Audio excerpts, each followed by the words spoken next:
everybody. Glad to see you. I'm so glad you're here. We're in the middle of weight loss basics. And this is my video series just to get started with some of the weight loss basics. And so if you don't want to miss any videos, certainly go back and check out the intro and video 1 and 2. This is number 3. And today we're going to talk about the what of eating. Like, what are you supposed to eat to lose weight?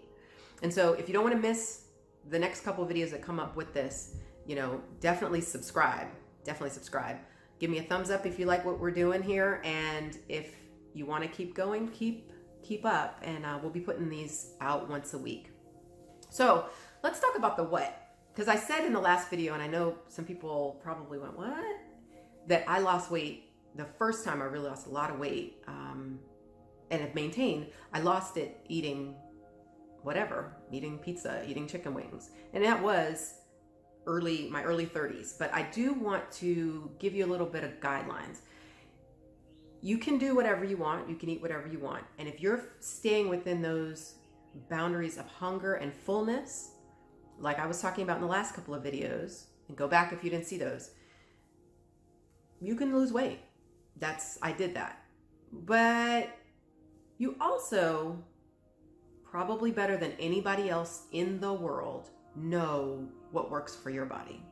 And everything doesn't work for everybody. Some of you may have heard of some of these genetic testing methods to try to figure out, should I eat more carbs? Should I eat more protein?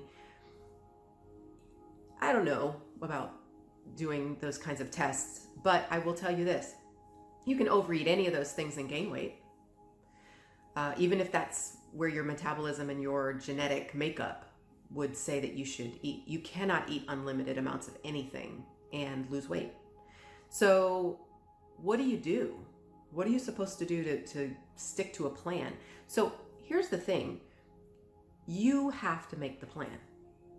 You can buy plans. You can do Weight Watchers. You can do Noom. You can do whatever, keto. You can do a vegan diet. You can do whatever you want. And if you stick to your plan, you're probably going to lose weight. But you also know what you will and won't sustain. And that's where the key comes in. So, for example, for me, I tried keto for a while because I wanted to see how my body did with it. And if I'm going to counsel people on holistic nutrition, I need to know what these diets contain. So I trialed a lot of things. But long term, not going to work for me. I have some concerns about eating that way, both medically and ethically. So for me, that wasn't going to work long term. I could do it short term, but not long term. And of note, when I trialed that, I actually didn't lose any weight. Now, I wasn't overweight at the time. I was just trying to fiddle around and maintain and see where, what would happen. But it's not like I dropped 2 or 3 or 5 pounds, other than some water weight when I first took away all the carbs for a day or 2 or something like that.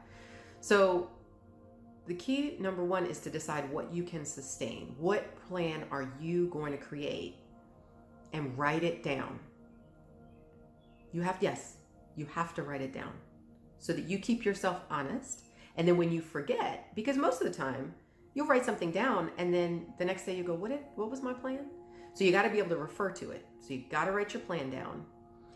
I will tell you that for the most part, foods that cause easy weight gain are going to be the processed ones. And so as a very basic rule, sticking with avoiding foods that have the highly processed content, flour and sugar. And I don't care what kind of flour it is.